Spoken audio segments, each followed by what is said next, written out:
It's about time to do a flat earth, simplified and summarized sort of presentation. Because this is something, it's like a new science that's growing with thousands a day looking at this. I've done a few hundred hours research and 10 to 15 articles on my site. And it's had thousands of viewers and readers, and no one can really debunk it. I also said about 7-8 years ago in my first book, which is free, that we're in an information war and in the age of deceit. What I've realised is a lot of people don't really know enough about the mainstream ball earth model. People don't know how fast we spin. They don't know when the moon's coming up, what phase the moon's in. A lot of people don't know what a solstice is. So a lot of people just sort of have this image on the left of the ball earth. This image on the right is starting to gain momentum, and a lot of good information backs it up. So I just want to go through some of the key points for anyone new to this information. So as Nietzsche once said, sometimes people don't want to hear the truth because they don't want their illusions destroyed. That's often the case with a lot of new information. Around the 1400s, a lot of people were starting to think about the ball earth due to some astronomers. And then Newton came along in the late 1400s with his gravity book that he didn't really complete. It was very fat and thick. And this man's still taught to this day. He's taught as being an academic scientist, but really he was an occultist, an alchemist, and a magician. It's kind of strange how the universities don't teach much about Newton the man, especially when they're hinging massive belief systems upon him. He's also had a lot of links to Freemasonry, which came out of the Knights Templar pretty much in the 1300s. So Newton's a guy that people don't know much about, but they're pinning a lot on him. Now this is the image and the dimensions everyone believes. This is in encyclopedias, schools, universities, and it shows the diameter around 13,000 kilometers. That's a lot of curvature to get through, you know. And what I did, I started researching spherical trigonometry to work out curvature, and I worked out that this is the correct one. Now from the observer, the first mile drops 8 inches and the second mile drops 32 inches. It gets squared because you live on a ball and not a slope, and it keeps getting squared. Now if this is correct, which everyone thinks it is, then this is correct. So in 100 miles of walking along the earth, one would have dropped 6,666 feet. It's quite a lot of curvature. In 10 miles, one would have dropped 66 feet. One scientist I spoke to said I was wrong, this is wrong, and it's 8 inches per mile, full stop. And I sent him this and told him he lived on a pyramid and he should really give up science and take up golf or something. Now, curvature is really the main thing, one of the easiest things to grasp with the flat earth model. What you can see is a lot of people with amateur rockets and amateur balloons are going up, and things look very flat. And in this photo you can see the sun doesn't really look 93 million miles away. Some more horizons looking very flat. The interesting thing here is the horizon is still at eye level. Now imagine you're a flea on a basketball. It's quite hard to imagine, but try. And you're a jumping flea and you jump up on top of the basketball. The horizon would go down. It would not stay at eye level. So if the flea jumps like 5 inches up, the horizon is going to drop. This doesn't happen on our Earth.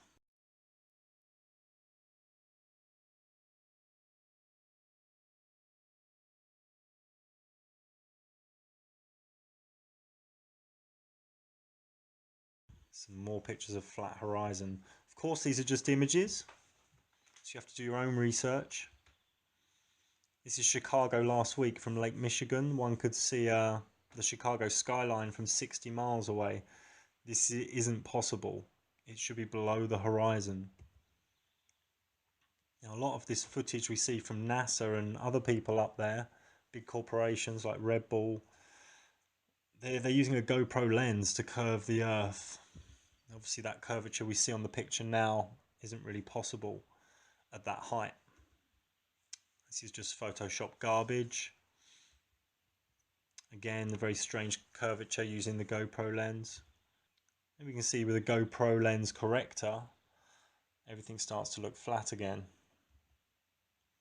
Also, a 100-mile long bridge in China doesn't have any compensation for curvature. Also, when planes fly, they don't really keep dipping the nose down, do they? So it would really fly against the edge of space.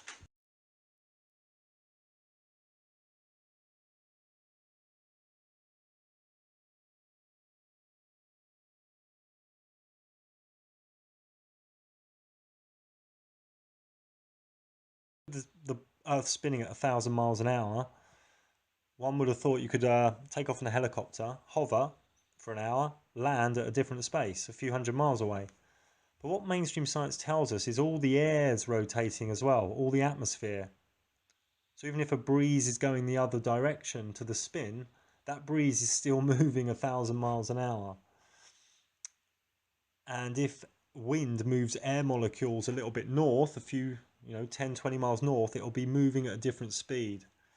This doesn't really add up and needs a bit of research and contemplation. It just doesn't make sense. Also, when we're young, we're shown this image. There's a lot of molten lava in the middle of the earth. But no one's ever drilled more than 8 miles down. Humans don't have the technology to do that. So you're looking at something you're never going to see. And that's the power of image. It just goes right into the subconscious. This is quite interesting as well. So the Earth rotates 360 degrees every 24 hours. That's something everyone agrees with in the mainstream model, and that we go around the sun. But if that was the case, 6 months later, we'd be the other side of the sun and still rotating 360 degrees in 24 hours. Therefore, midday should be dark and midnight should be bright light.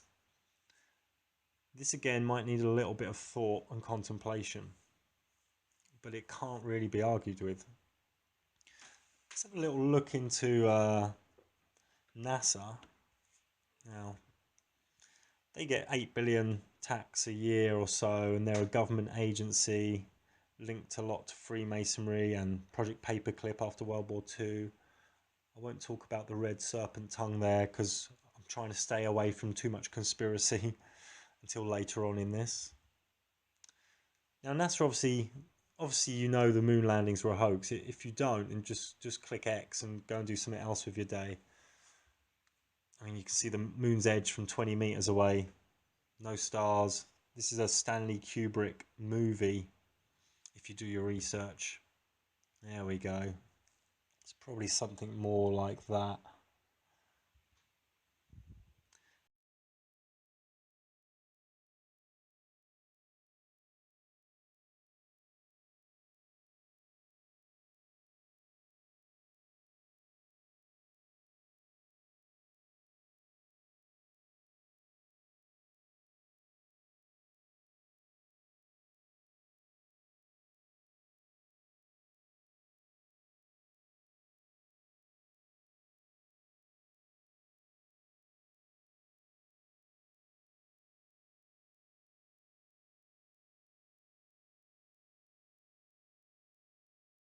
This is the image NASA give us. This is the image you see all over the place, encyclopedias, school walls, Google Images. And this image is from the 70s, from the Apollo missions.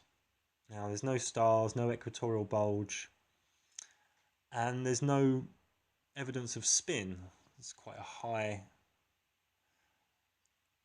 technology camera that no one else has got to capture that shutter speed. There is one bit of spinning footage from NASA, a 12-hour time lapse, but it doesn't show the clouds moving. which is very odd because clouds don't stay still for 12 hours. So we haven't got any footage of the Earth spinning, even though there's the Hubble telescope, we're told, a space station and 20 to 30,000 satellites. Very strange. And no one can feel the spin.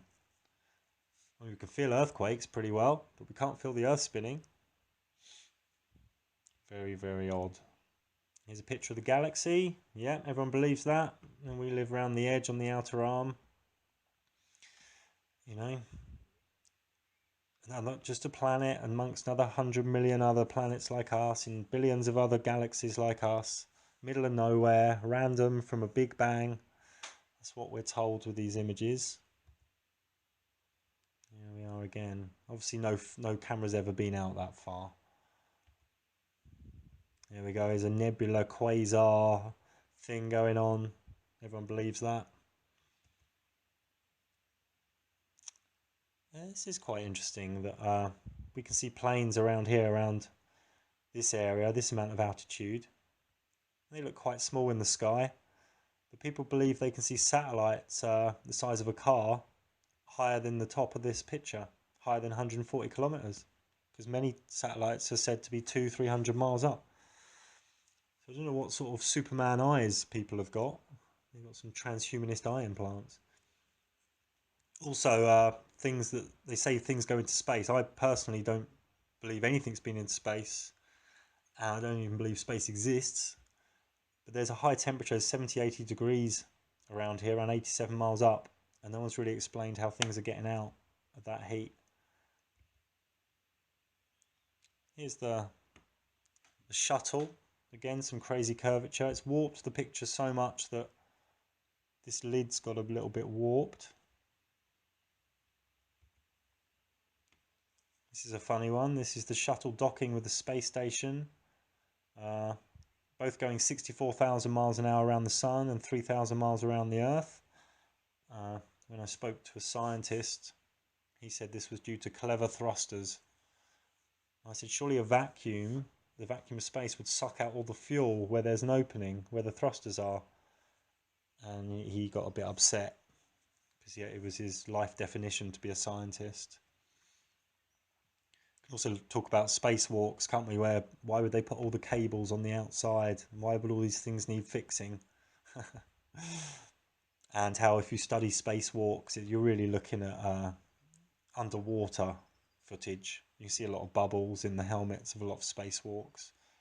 And NASA actually use a training swimming pool. These are the satellites, 20, 30,000.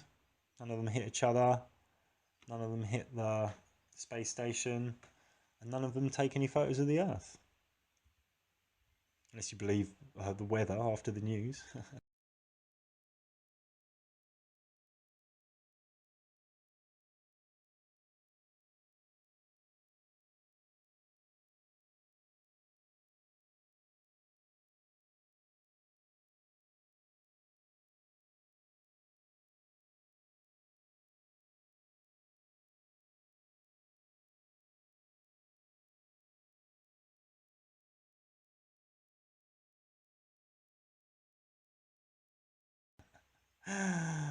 Okay, here's a satellite, yeah, with its ray gun. That's real. If you go on Google Images, look at satellites, you're just going to find loads of Photoshop. I mean, who took that photo?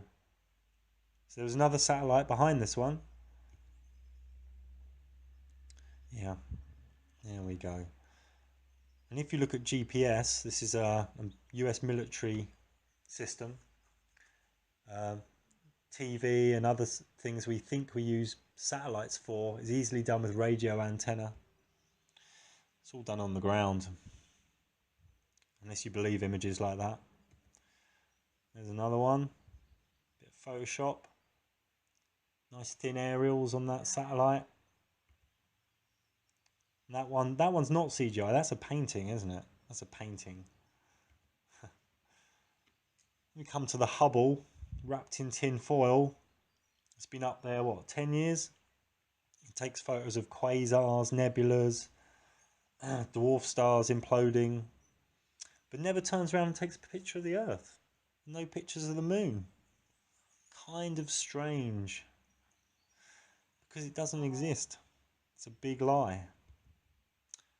What's happening now is people are worshipping science, especially like males. They're like, oh, I'm clever, I know some numbers, and I can repeat science, and I get science updates on my tablet, blah, blah, blah. But when you get deep into the nonsense of gravity and relativity, you just come to these brick walls of crazy formula that only mad mathematical professors can understand.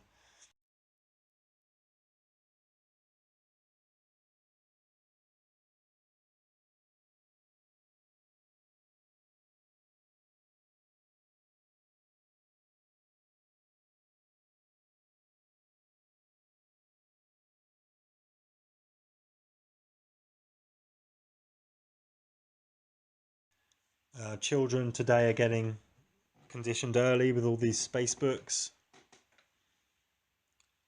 My first book of space travel, Kids in Space, Space Cop Zach. It's kind of sad. You even get the Evolving Darwin playset, because Darwinism, atheism, and science are religion. Have become a religion. They're being worshipped, and they're being thrown into children at a very young age. In my first book, 7-8 years ago, that's free to download, I did a big section on Darwin the man, and exposed things like this, where he said, "To suppose that the eye could have been formed by natural selection seems, I freely confess, absurd in the highest possible degree." Now, it's obviously true that if humans went to live somewhere very cold, in 3 or 4 generations, we're going to develop DNA that can handle that a bit better. But it doesn't mean we come from sea bacteria. In this image, looks like we actually come from sea snot. Yeah, right. And a lot more people are coming out and are exposing Darwinism for what it is.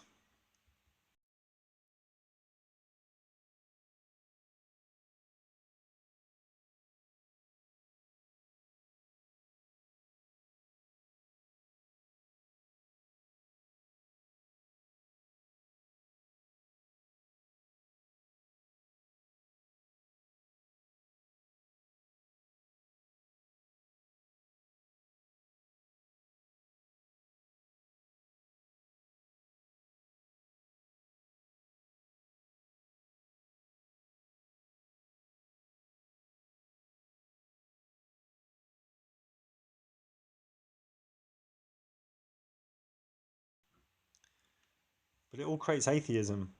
I don't want to get too far into religion, spirituality in this talk, but let's have a look at atheism. The belief there was nothing, and nothing happened to nothing, and then nothing magically exploded for no reason, creating everything, and then a bunch of everything magically rearranged itself for no reason whatsoever into self-replicating bits, which then turn into dinosaurs. I personally have some questions about dinosaurs, but that's not for today. When Now we've looked at sort of debunking some of the ball earth, but when we say the word flat earth to someone, this sort of image comes into their mind, or this image, you know? It's nonsense. Ah, what? Where's the edge? You fall off the edge. People have been around the world. Da da da da da. It's a bit like if someone says the word clock to you, the image from your mum's clock when you were a kid, or the clock at school comes into your mind. It's just what comes out of the subconscious. But the model isn't this. We have the North Pole in the middle. Antarctica is all around the outside. The sun and the moon are pretty much the same size and act as like spotlights. The sun moves in an outer spiral and an inner spiral, creating the seasons. Hence, it's always hotter at the equator, what we know as the equator. Magnetic north is always the North Pole, and magnetic south always pushes you out to the Antarctic. Another view of this, simplistic view. This is circumnavigation. You get yourself a little boat, get yourself on the BBC, sail around. Yeah, I went around the world. No, you didn't. You sort of didn't. This is a map of the flat earth. This sort of map will be growing in the next the coming years. Here's a photo, we're told, from NASA of Antarctica. Another one. I mean, that's not real, is it? I mean, really. And another one. I mean, you see better things in Hollywood, you know. So Antarctica, in the early 1900s, a lot of boats went missing, and some people's instruments went a bit crazy, and they said they followed ice wall for hundreds, if not thousands of miles. This sort of information has been recorded. And if you go to Antarctica now, you'll find the whole area protected and locked down. It's run by the Antarctica Treaty, I think from the 1950s. And you can't fucking breathe there. There are military and there are science operations. This is where the Antarctica Treaty hang out. A bit of an ice wall surrounding the Earth there. A bit of a pyramid with a capstone cut off. Oh, getting a bit conspiratorial now. Better rein it in.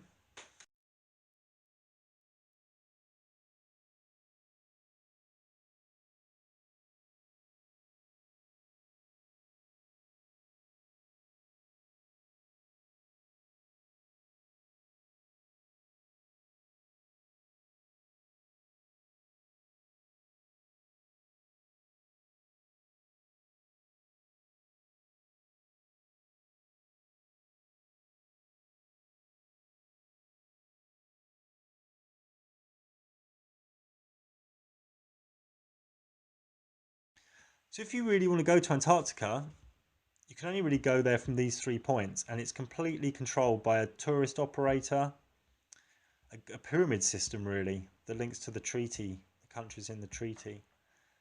Now I phoned them up and said, oh, me and my mates are super rich, we're going to go to Antarctica from India and Hawaii, and we got loads of money and we got all the kit, so we'll be there soon. And I got hammered with loads of emails saying, no you don't, where's your permit, fill out these forms, who are you? I mean, this place is locked down, for real. You can go there from these 3 places and you can look at some penguins, take a few photos and off you go, and it'll cost you 10 grand for the luxury. So, you want to fly from Australia to Africa or South America? You'd fly these routes, wouldn't you, on a ball Earth? These routes don't exist. They say because Antarctica's too cold. But you can fly over Canada, Sweden, Siberia, but you can't do these flights because it's not possible. So then you'd think, okay, maybe you can do these flights. These aren't possible either. If you go on the flight sites, you will see these sort of flights you want going through Asia, Dubai, LA, and you end up with flights more like this that are the shortest way on a flat Earth. But in these flight listings, there are hoax flights. They'll say, oh, direct, South America to South Africa, hugging Antarctica. But you go and try and book it and get back to me. Oh, the seats are full.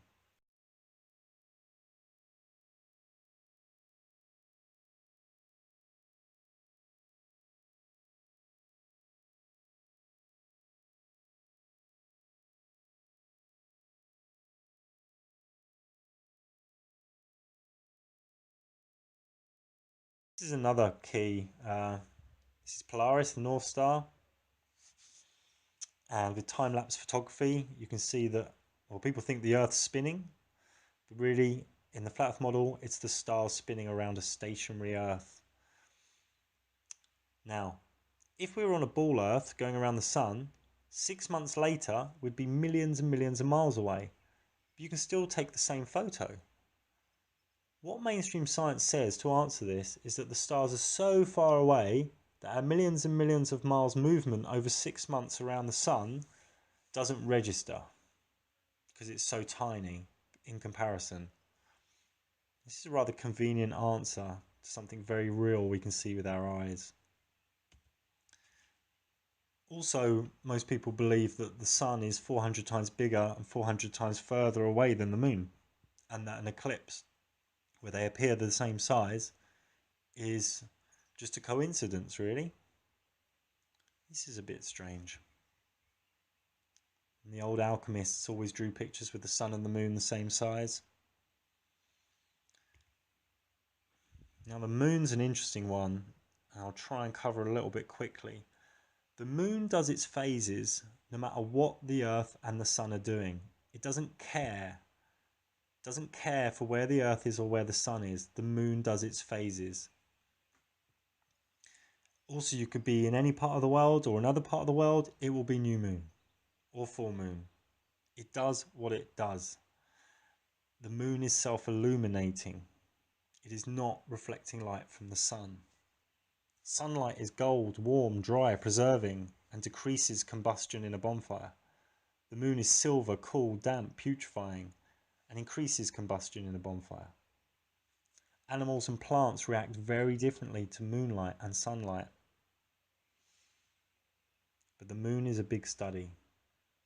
I'll just leave that there. So the ball Earth is looking a bit lame. It's like it's going to get punctured soon. No one's ever seen it from that point of view. How do you know? But then people say, well, I don't really care if it's flat or round. It doesn't affect me. I've heard this a lot. But it changes a lot. Atheism will crumble.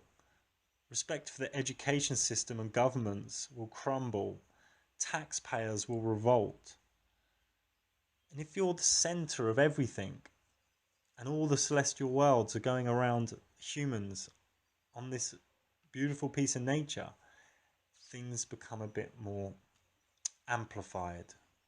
People become a bit more careful about their lives. Their self-worth will change.